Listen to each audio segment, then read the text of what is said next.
So I said earlier this week there was going to be another item that was going to be dropping and revealed through dubious means, and it is now out there. The cat is out of the bag, so let's talk about it today. The Transformers Legacy United Deluxe Class Robots in Disguise Sideburn. We get our very first look at this, the robot mode, the alt mode. Some nice images here that show us just how pretty good this guy turned out, all things considered. So expected. He is a retool of the Transformers Legacy Evolution Deluxe Class Shadow Striker, a straight-up repaint with a brand new head sculpt. Clearly what this mold was intended to be from day one, but like I've always said, Hasbro tends to go with the less obvious versions of a mold and make those new mold feels and sales, and then do the more high-demand character afterwards, and then you make a second sale. It's just how the game is, yo. Now, before we get deeply into this guy, I want to address that a lot of older fans have not really been a fan of how this looks and how it's turned out. Look, Sideburn is snake bit from day one by the fact that his original toy and the design was a licensed car.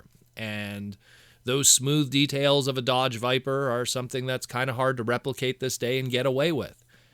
Something even Hasbro themselves got in trouble with the original Sideburn back in the day. And that's why the Super Sideburn version actually had to have the Dodge Viper logo on the figure and on the packaging, because Dodge was like, Hasbro, bro, hey, come on. Like you can't keep doing this. So, Legacy, unlike Studio Series, is not about licensed cars. So that's the route they had to go with the effort.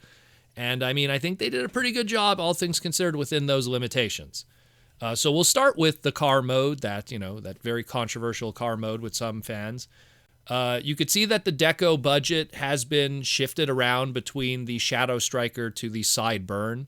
The red emblem deco on the hood and the painted headlights on the Shadow Striker, all that budget that was put towards those has now been shifted onto a flame deco on the side of the vehicle for Sideburn. So they're still the same budget, it's just moved around.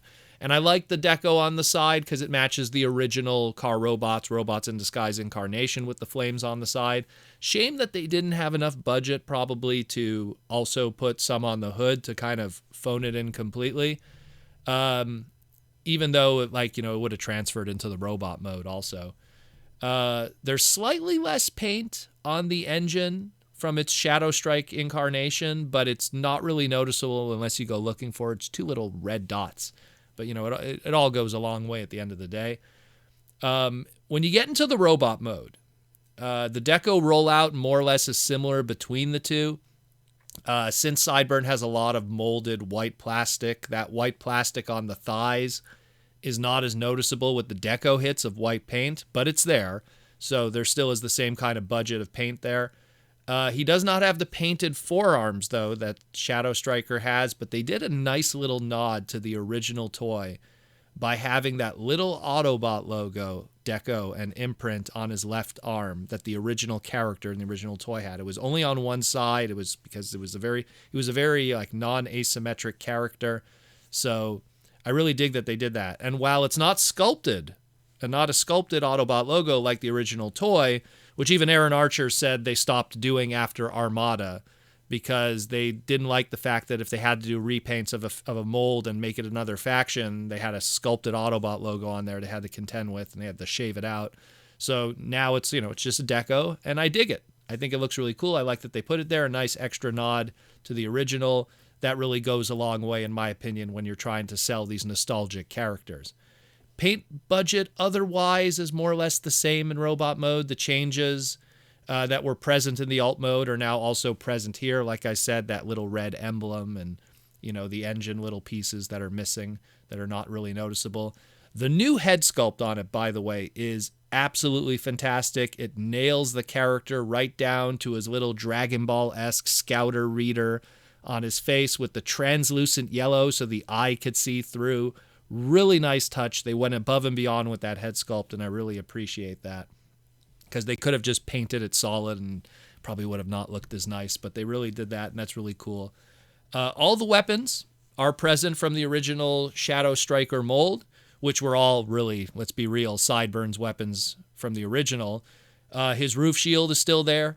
Still got that rocking. His drag knife, while no longer in chrome like the original, still looks good in the white, molded from the sprue of the model and the mold. And then combining the drag knife with the rear end of his vehicle creates his iconic Exhaustobar gun, which, when paired with a blast effect, could replace that missile that the original had. So it's still going to look pretty nice, too. I think they did a great job within the limited conditions that they have within a 2024 non-licensed Transformer toy.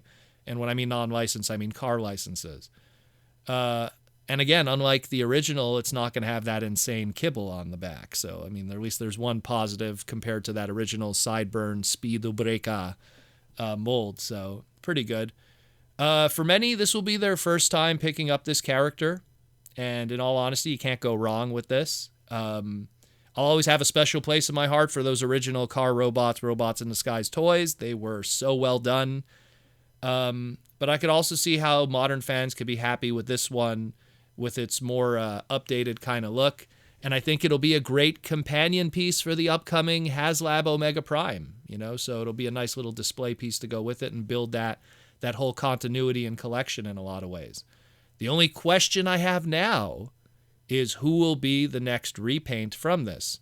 Are we talking Super Sideburn with the hot rod colors? Maybe they'll finally do Roulette and we'll get another Fembot out of that mold, maybe a new head sculpt even. We shall see.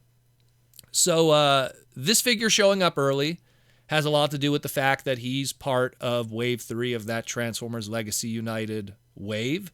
And the planned rumored pre-orders for this are supposed to be July 2024. That wave had some of that stuff already teased to us by BMAC at WonderCon this past weekend.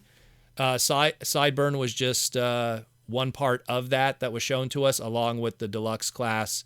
Cybertron Hotshot was on that list. The Rock 3 codename, which now we know as Nebulous, I think it was. And Cybertron Vector Prime, a Voyager class, was also shown in that panel, just teasers from beyond the space bridge. But this wave is also going to have a core class Rock 3 that currently is unnamed, a leader class Armada Galvatron, which we already kind of got a tease through the Tidal Wave packaging, so we kind of know how that one's going to look. And then it's also supposed to have supposedly a package refresh of Strong Arm, the Deluxe class, and no doubt we'll have some fillers for the core class and the Voyager 2. Stay tuned for that. We'll give you updates on the Transformer Slag podcast when we get more on that. Anyways, this looks great.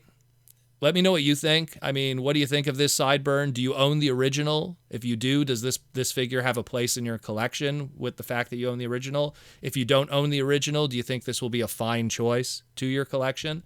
Let me know what you think, and we'll talk again really soon here on the Transformer Slag podcast. And as always, thank you for listening.